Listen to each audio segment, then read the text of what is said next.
Hello भाई लोग, स्वागत है। मैं हूँ द्वारका प्रसाद, आपका मराठी ट्यूटर। और जो सबसे एक ह्यूज अपडेट आ रहा है अल नासर और ब्रोजोविच के बारे में कि ब्रोजोविच ने जो है वो यस बोल दिया है, हीर वीगो आ चुका है फाब्रिजियो रोमानो का। और लापोर्ता ने भी कहा है कि सऊदी लीग की तरफ से ब्रोजोविच के लिए कोई ऑफर आया है और हम उसके साथ बिल्कुल कम्पीट नहीं कर सकते डेफिनेटली, क्योंकि एज अ प्रेसिडेंट ये जो शब्द है लापोर्ता के, ये जो वर्ड्स है आने ही वाले थे। ठीक है, जो भी है।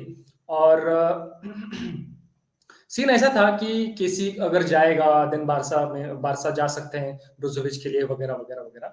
लेकिन नहीं, अचानक से इस प्लेयर केसी जैसे प्लेयर को हम कम पैसों में बेचना एंड देन ब्रोजोविच को लाना एक बहुत बड़ा, मतलब एक बहुत बड़ा रिस्क था।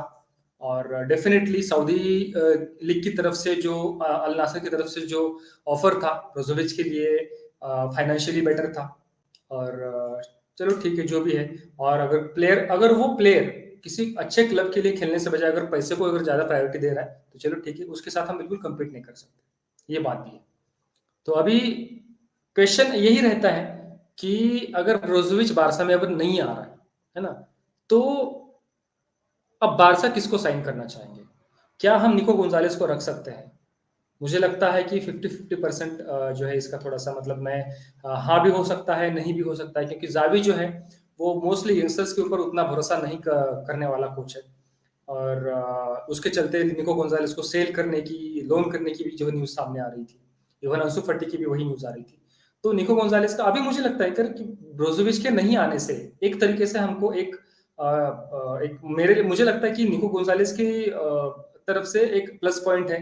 निको गोंजालेस के बारसा में रहने के चांसेस अब बढ़ जाएंगे। दूसरी बात यह है कि केसी के भी बारसा में रहने के चांसेस बढ़ जाएंगे।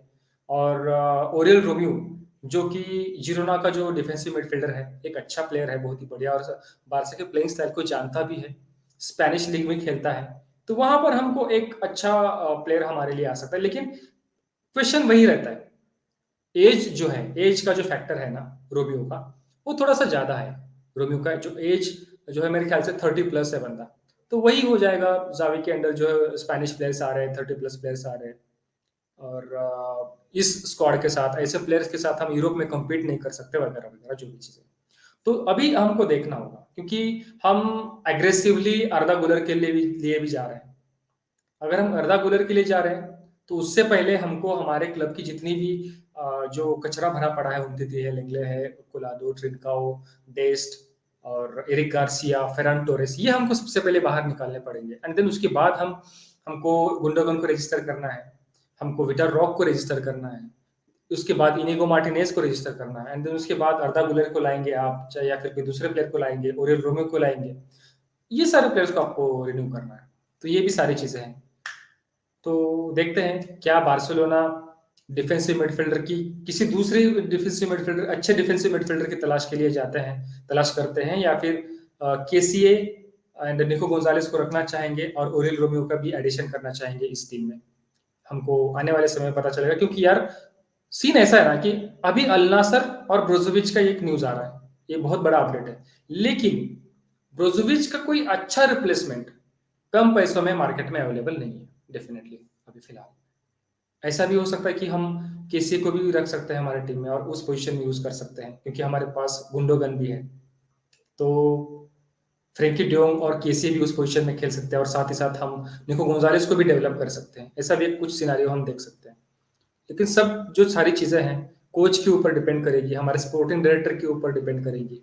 जो हमारे अभी फिलहाल टेक्निकल टेक्रेटरी और स्पोर्टिंग डायरेक्टर दोनों के रोल में जो एक्ट कर रहे हैं, डेको, उनके ऊपर भी डिपेंड करेंगे किस तरीके से वो डिसीजंस लेंगे, किस प्लेयर को लाना चाहेंगे। क्योंकि अगर हम ओरियल रोमियो के लिए अगर जा रहे हैं तो फिर मुझे लगता है कि हम अर्दा गोलर के लिए भी जा रहे हैं।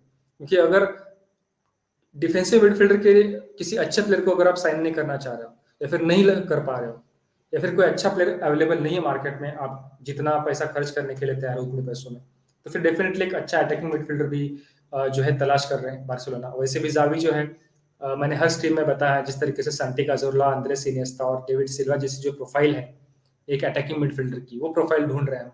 वो अर्दा गुलर डेफिनेटली एक फिट बैठता है। 17.5 मिलियन का, 17.5 मिलियन का उसका रिलीज क्लॉज है, वो देकर हम खरीद सकते हैं उसको आराम से। आने वाले 1 से 2 दिनों में अभी ये भी भरमार हो जाएगी, ऐसी कुछ न्यूज की, रूमर्स की, लिंक्ड हो जाएंगे बहुत सारे प्लेयर्स।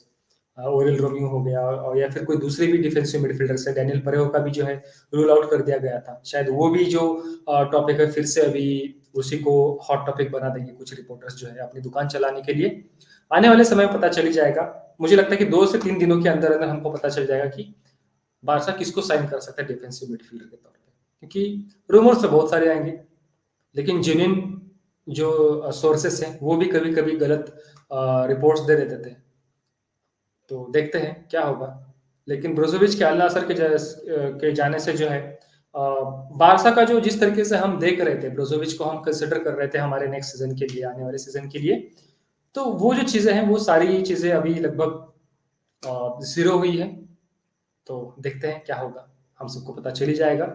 2 दिनों के अंदर-अंदर मुझे लगता है जो नेक्स्ट कैंडिडेट होगा, डिफेंसिव मिडफील्डर को जिसको साइन कर सकते हैं बार्सा, उसके जो मतलब एक जो बंदे को साइन कर सकते हैं ना, उसी का नाम क्लियर हो जाएगा। उसी का नाम सामने आ जाएगा और उसके लिए जाएँगे, एग्रेसिवली जाएँगे बार्सिलोना। तब तक के लिए विस्कायल बार्सा। देखते रहिएगा मराठी क्यूला। Thank you so much.